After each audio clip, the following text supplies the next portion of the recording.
So, hello and welcome to this CXO Vision interview with Oracle. I'm Ben Leach, Digital Content Manager of Intelligent Global Media, and I'm joined today by Lok. Lok, welcome. Could I just please start by asking you to introduce yourself to our viewers, please? Thanks, Ben, for having me. My name is Lokendra. I head the Oracle's ERP and business development strategy for the region, for the Gulf region, specifically the 6 countries in the Gulf region. Been with Oracle for 25 plus years in the region now. Also been on every single product of Oracle for the last 25 years. More importantly, I was also heading the delivery practice for the services business of Oracle here in the region. So I've done a lot of implementations here in the region. Have also been associated with a lot of finance implementations because my background is finance. So that's my sweet spot as well. And it's great being here, Ben. Looking forward to this conversation with you.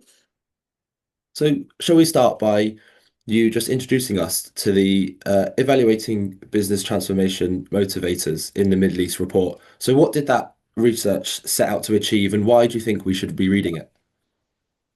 See, a couple of things. If you look at Middle East today, Middle East is obviously at the crossroads of a huge amount of digital transformation at this point in time. And we need to start looking beyond the buzzwords, right? So we know there is a gap between ambition and execution, specifically around, modernization, cloud adoption, AI as well, right? So there are organizations here in the region who are actually holding back on a lot of these buzzwords. But as I said, there is a gap between ambition and execution. We realize that, we acknowledge that as well.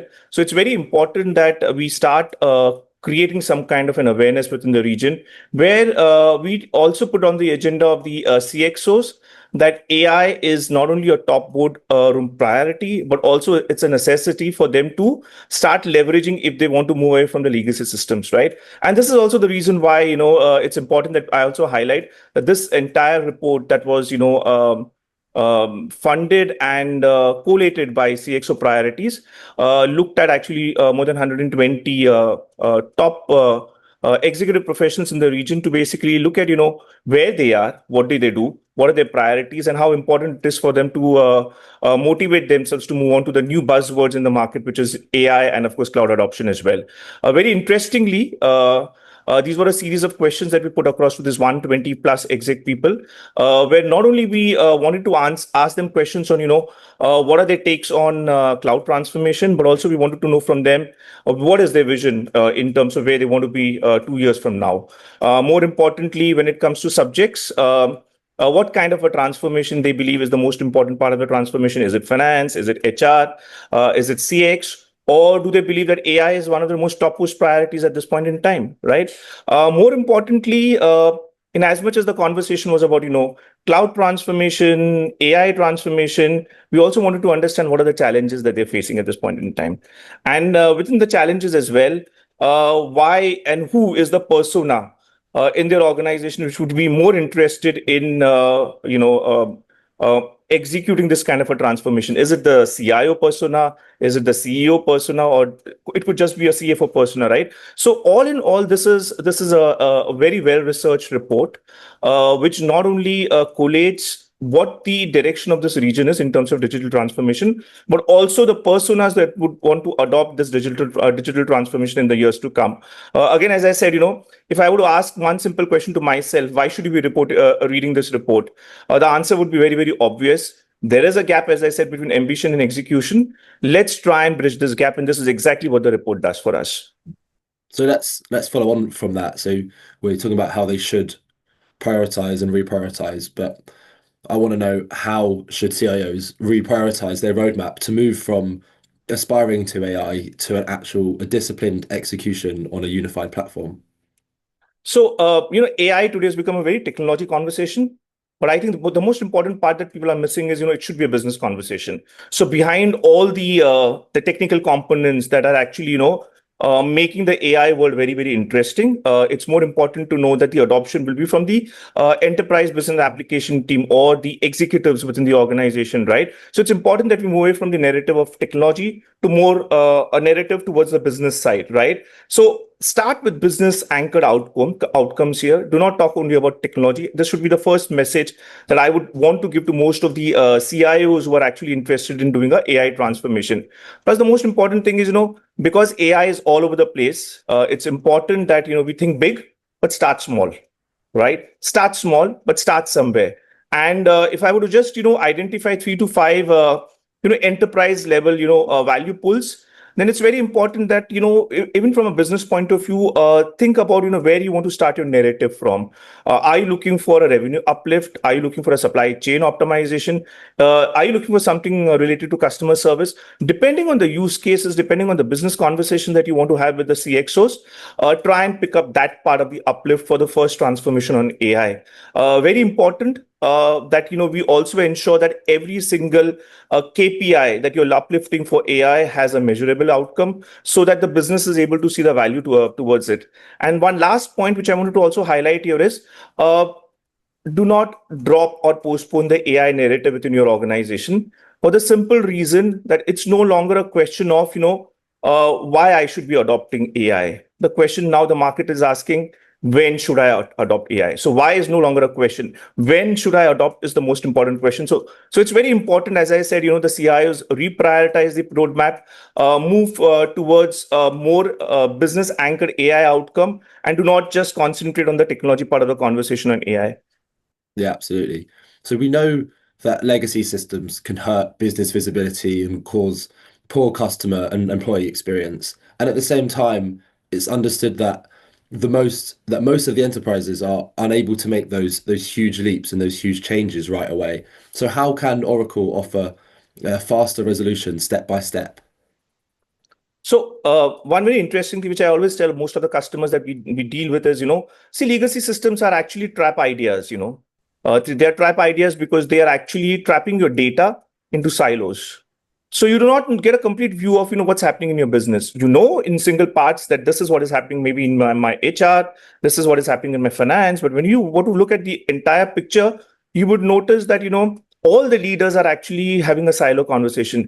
The fragmentation of the silo systems or the legacy system forces most of the customers and the employees to keep on jumping between tools, repeat information, and they are all looking at some kind of a delay when it comes to having any kind of a business conversations. More importantly, if your legacy systems are defragmented and they are talking to you in silos, the bigger problem you have is, you have to reconcile your data. You need to get your auditors to, accept that data. And more importantly, you do not have visibility in terms of any kind of audit trail. Now, this is not acceptable in today's times, where a majority of the companies are either, vying for an IPO, or majority of the companies also need to file, any kind of a legislation related, statutory filing, right?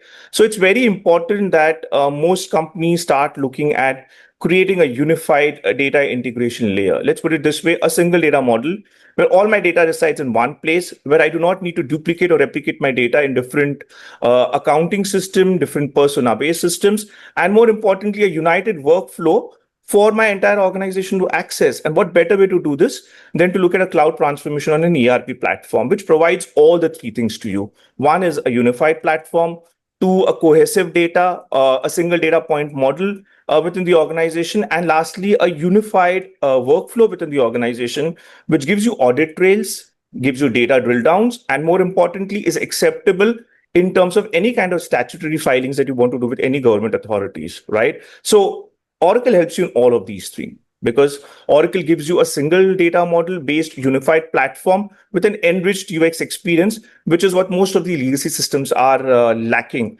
So again, as I said, do not let your systems operate in silos. Do not let your leaders lead their business conversations in silos. Important that you join your fragmented business processes into one unified process by looking at an ERP like Oracle for you to do the transformation. So following on, the decision cycle can be long and governance is often diffused. So what steps should organizations take to streamline this process and mitigate complexity risk? So very important that, when you're looking at transformations, you need to have empowerment. data decision empowerment. So it's very important that you centralize the governance when it comes to taking any kind of IT decisions, or in terms of any kind of a transformation that you're looking within your organization. It could be a cloud transformation. Within a cloud transformation, it could be an AI-based transformation, right? Standardize your processes and templates first. So important that you do not have disparate conversations within your organization. Standardize your processes and templates. Also, adopt a process-based operating model. So let's not say that I'm just doing a procurement transformation. Let's say we are doing a procure to pay transformation, which transcends not only procurement, but also transcends finance. When you're doing a procurement implementation, you're only doing it within procurement. But when you're saying I'm doing a procure to pay implementation, you're doing it across departments as well. So use more and more of a process terminology within your organization. Make sure that your decision making is centralized. And very importantly, ensure that there are steering comp reviews within your organization, whether it is on decision making, whether it is on investment decision, or whether it is also related to any kind of a transformation project that you're doing. Important to have cadence within the organization, important to ensure that you get a view of what's happening by having regular reviews within your organization as well. So you touched on cloud and fragmentation, but I want to understand more. How does an integrated cloud suite built on a common data model directly eliminate problems such as fragmented operations and governance complexity? What is very important is we ensure all the processes that we have in our ERP platform, whether it is a finance process or it's an HR process, or it could be a supply chain process, all of them are running only on one set of data. So when we say they're all running on one set of data, it also means if I'm a procurement employee, I'm entering a requisition in the system, the finance also gets to see the same information. That's a single data model. So finally, how does having AI embedded into core workflows such as the Oracle Fusion Cloud applications provide a faster, more secure path to achieving agility and innovation compared to a custom bolted on AI solution? So if you look at the AI trend that's happening, right, the technology is moving very, very fast. So 2 years back, we were only talking about predictive AI, and then suddenly we started talking about generative AI. So predictive AI or the classic AI became history in like 2 years of time, and people started talking about generative AI. And if you look at the current trend, everybody's talking about agentic AI, more and more agents getting introduced, right? So AI is moving at a very, very important pace. But what is very important to understand is that AI needs data. AI needs data, millions and billions of data, right? And the know-how or the technology to process that kind of data. The machine learning that it needs to basically do the predictions as well, or to write the transactions as well. Any company which doesn't have a native AI strategy is compromising on two things. One is your data, because your data is not on their platform. And two, and the most important thing is it's not able to provide you with real-time AI. You lose the benefit of using AI if AI is not real-time and if it is not native. And this is exactly what Oracle is trying to avoid by introducing a native AI technology built platform, which is what Oracle Fusion provides. So very important for everybody to know is AI strategy of Oracle is completely built. It is not bolt on. We're not relying on third-party tools to basically take the data, consume the data, and do analysis. We're doing everything natively on our Fusion application. So that's point number one. And more importantly, you're also leveraging Oracle's GPUs or Oracle's the entire allocation of the Oracle's centralized security standards within the AI platform as well. Not many companies in the enterprise application today boast of this kind of an AI strategy. And that is very, very central to anybody who's actually trying to sell you AI. So this is why it's very, very important that we understand that when you're with Oracle, you not only benefit from the native AI technology, but also the fact that Oracle is committed to releasing more and more embedded AI features. You will start leveraging or you will start benefiting from this on all the quarterly upgrades that we have from time to time. So all in all, again, as I said, our AI strategy is completely native to our application platform. You as an Oracle customer will be able to benefit from all the embedded processes that we are introducing in terms of automation within AI. And more importantly, all of this comes to you in the quarterly upgrades as well, which many of the enterprise application companies today in the market can boast of.